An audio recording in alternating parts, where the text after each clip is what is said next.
Good news! Central Americano MBBS just 34 lakhs. Columbus Central University.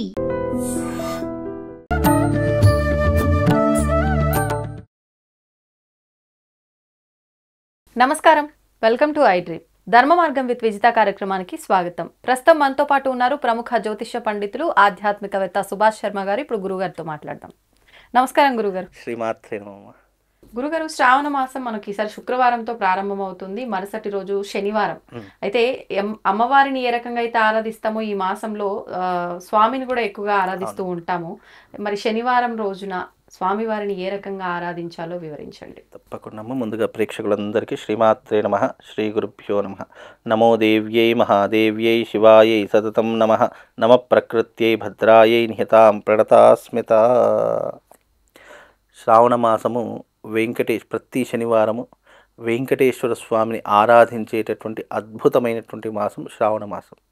కలియుగంలో ఎప్పుడైనా సరే ప్రత్యక్ష నిదర్శనము, ప్రత్యక్షమైనటువంటి దైవం ఏదైనా ఉంది అంటే కలియుగ వెంకటేశ్వర స్వామి ప్రత్యక్ష దైవము అని అంటుంటాం. కలియుగంలో ఇప్పటికీ కూడా ఆయనను స్మరించిన, ఆయనను రూపాన్ని దర్శించిన, లేదా ఆయన యొక్క నామాన్ని తలుచుకున్న మనకున్నటువంటి ఇబ్బందులన్నీ కూడా తొలగించేటటువంటి పేరు ఏదైనా ఉంది అని అంటే కనుక ఓం నమో వెంకటేశాయ అనే పేరు. ఇప్పటికీ కూడా కలియుగంలో ఇంతమంది భక్తుల యొక్క రద్దీ తగ్గకుండా ఇప్పటికీ కూడా కిటకిటలాడుతున్నటువంటి కలియుగ ప్రత్యక్ష దైవము క్షేత్రమైనటువంటిది తిరుమల తిరుపతి దేవస్థానం. ఎందుకంత ప్రత్యేకత అంటే కలియుగంలో ఆయనను మించినటువంటి భగవంతుడు ఎవరు లేరు. అంటే ఒక్కొక్క యుగానికి, ఒక్కొక్క ధర్మానికి ఒక్కొక్క దేవతను ఆరాధిస్తూ ఉంటాం. కలియుగంలో ప్రత్యక్ష దైవం ఎవరు అంటే వెంకటేశ్వర స్వామి అని అర్థము. ఆయన రోజు ఏదైనా వచ్చింది, ఆయన రోజున ఏదైనా పూజించుకుందామంటే శనివారం రోజున పూజిస్తూ ఉంటాం. కానీ ఇంకా ప్రత్యేకంగా పూజించాలి, 7 శనివారాల వ్రతము అని ఆచరిస్తూ ఉంటారు చాలామంది. అది ఈ శ్రావణ మాసంలో ఆచరించడం చాలా విశేషము. ఈ వెంకటేశ్వర స్వామి వారి యొక్క వ్రతాన్ని ఎవరైతే ఈ శ్రావణ మాసంలో ప్రారంభం చేస్తారో వాళ్ళందరికీ కూడా తప్పకుండా భగవంతుడి యొక్క అనుగ్రహం దొరకడంతో పాటు వాళ్ళ కుటుంబంలో ఉన్నటువంటి ఇక్కట్లు, ఇబ్బందులు, ఆటంకాలు అన్నీ కూడా తొలగించేటటువంటి ఒక ప్రత్యేకమైన నిదర్శనం 7 శనివారాల వ్రతం. ఈ 7 శనివారాల వ్రతం చేస్తే గనక మనకు కాదు, లేదు, రాదు అనుకున్నటువంటి కోరికే ఉండదు. అది భక్తి ప్రపత్తులతో శ్రద్ధతో చేస్తే గనక తప్పకుండా ఆ స్వామివారే వచ్చి ఆ కోరికలు నెరవేర్చేటటువంటి గొప్పనైనటువంటి వ్రతం 7 శనివారాల వ్రతం. అందులో ఈ శుక్రవారం తర్వాత 2వ రోజు వచ్చేటటువంటిది శనివారం. ఈ శ్రావణ మాసంలో 2వ రోజు శనివారం కాబట్టి ఈ శనివారం నాడు ఎవరైతే ఈ యొక్క వెంకటేశ్వర స్వామి వారి యొక్క వ్రతాన్ని కానీ లేదా ఉపవాస దీక్షనైనా సరే, ఈ శ్రావణ మాసం వచ్చేది చాలా మట్టుకు ఉపవాస దీక్షలు చేస్తూనే ఉంటారు. అందులో ప్రత్యేకంగా శుక్రవారం, శనివారం, సోమవారం ఇంకా ప్రత్యేకమైనటువంటి రోజులు కాబట్టి అందులోనూ ఈ మాసము శ్రవణ మాసం కాబట్టి శ్రవణ నక్షత్రంతో అంటే వెంకటేశ్వర స్వామి పుట్టినటువంటి జన్మ నక్షత్రంతో వస్తుంది కాబట్టి అందుకే శనివారానికి కూడా అంత ప్రత్యేకత. కాబట్టి ఎవరికైతే సంతానపరమైనటువంటి ఇబ్బందులు ఉన్నాయో లేదా ఎవరికైతే మానసిక పరిస్థితులు బాగా లేవు, ఈ మధ్యకాలంలో అబ్నార్మల్గా పుట్టినటువంటి పిల్లలు చాలామంది ఉంటూ ఉన్నారు.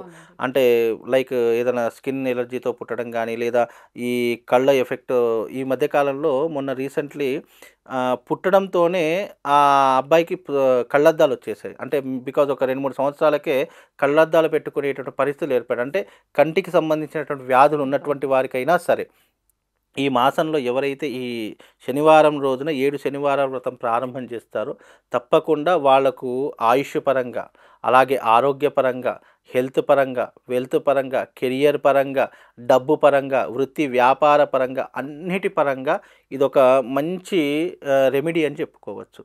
ఈ రెమెడీ ఎలా చేయాలి, ఏ రకంగా చేస్తే బాగుంటుంది అని అనుకునే ప్రతి ఒక్కరికి కూడా శ్రావణ మాసంలో వచ్చే 4 శనివారాలు చాలా ప్రత్యేకమైనటువంటివి.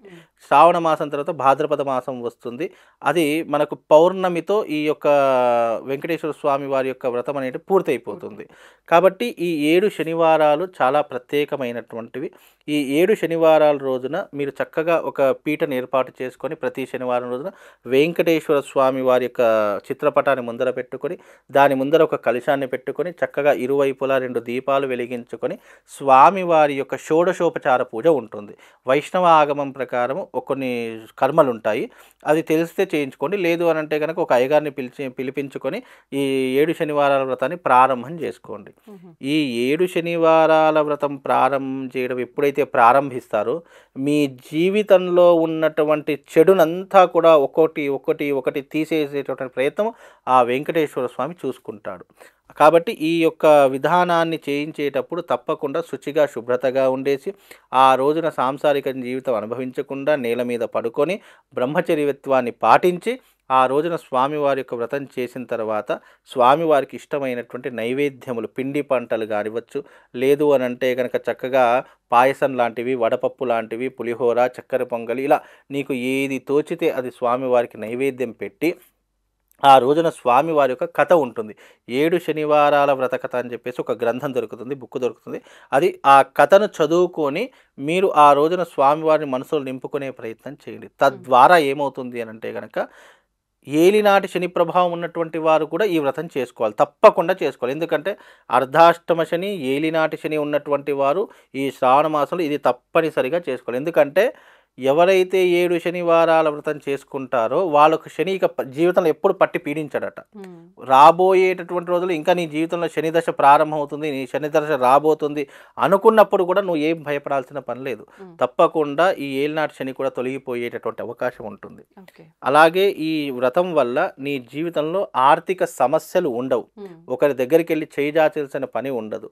నీ జీవితంలో నిజంగా తీరనటువంటి సమస్య ఏదైనా ఉంది, లేదా తీరనటువంటి రోగాలు ఏవైనా ఉన్నాయి, అంటే ఈ హెల్త్ ప్రాబ్లమ్స్ ఏవైనా ఉన్నాయి అని అంటే కనుక మీరు ఈ శనివార వ్రతాన్ని ప్రారంభం చేస్తే తప్పకుండా వాళ్ళందరికీ ఆఫ్టర్ రిజల్ట్, ఎందుకంటే మనం ఈ వీడియో ద్వారా చెప్పడం కాదు, వాళ్ళు అనుభవపూర్వకంగా అనుభవిస్తారు. అంటే మీన్స్ ఒక పాజిటివ్ ఎనర్జీ అనుభవిస్తారు. ఆ భగవంతుడి యొక్క శక్తి ఇంత గొప్పదా అని వాళ్ళే తెలుసుకునేటటువంటి ఒక గొప్పనైనటువంటి వ్రతం 7 శనివారాల వ్రతం. ఈ శనివారం రోజున ప్రారంభం చేయండి. తప్పకుండా వాళ్ళందరికీ అనుకున్నటువంటి కోరికలు నెరవేరడంతో పాటు హెల్త్, వెల్త్, కెరియరు, ఇంకా ఉద్యోగములు, వ్యాపారాలు అన్నీ కూడా సమృద్ధిగా నడుస్తాయి. అంటే ప్రతి మనిషి జీవితంలో ఒక పాజిటివ్ ఎనర్జీ ఎంత అవసరమైతే ఉంటుందో ఆ పాజిటివ్ ఎనర్జీ ఎక్కడి నుంచి గెయిన్ చేసుకోవాలి, ఎక్కడి నుంచి తీసుకోవాలి అని అంటే కనుక ఇదిగో ఇలా వ్రతాలు చేయడం, ఇలాంటి పూజలు చేయడం, భగవంతుడి యొక్క ఆధ్యాత్మికతను తెలుసుకోవడం, మనిషికి ఒక చైతన్యం లాంటిది దొరుకుతుంది.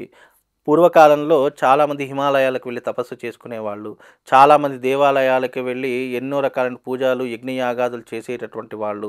ఎందుకు వాళ్ళకి అంత పవర్ ఎక్కడి నుంచి వచ్చింది అంటే కనుక ఎప్పుడైతే ఒక కాస్మిక్ ఎనర్జీలోకి మనం అవుతామో అప్పుడు దాంట్లో ఉన్నటువంటి శక్తి చైతన్యం మనల్ని ఒక ఉన్నతమైనటువంటి స్థితిలోకి పెడుతుంది. ఆ ఉన్నతమైన స్థితి ఎప్పుడు అనుభవిస్తామంటే అది కేవలం డెవోషనల్ తరఫు, అది ఆధ్యాత్మికం తరఫు. ఆ ఆధ్యాత్మికంలో ఎవరైతే అడుగు పెడతారో తప్పకుండా వాడి జీవితం అంతా కూడా ఆ భగవంతుడి యొక్క అనుగ్రహంతో సజావుగా సాగిపోతుంది. ముక్తిని ప్రసాదించేటటువంటి వాడు కూడా ఆ భగవంతుడే కాబట్టి అతనికి ఏ సమయంలో ఏ టైంలో ముక్తి దొరకాలో ఆ టైంలో కరెక్ట్ టైంలో ఆ భగవంతుడు అతన్ని అక్కున చేర్చుకునేటటువంటి గొప్పనైనటువంటి విధానం ఆధ్యాత్మికం. కాబట్టి ఈ శ్రావణ మాసంలో వచ్చే శనివారం రోజున చక్కగా వెంకటేశ్వర స్వామిని పూజించుకోండి.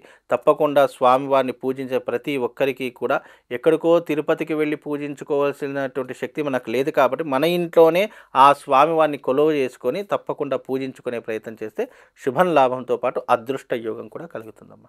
ధన్యవాదాలండి. శ్రీమాత్.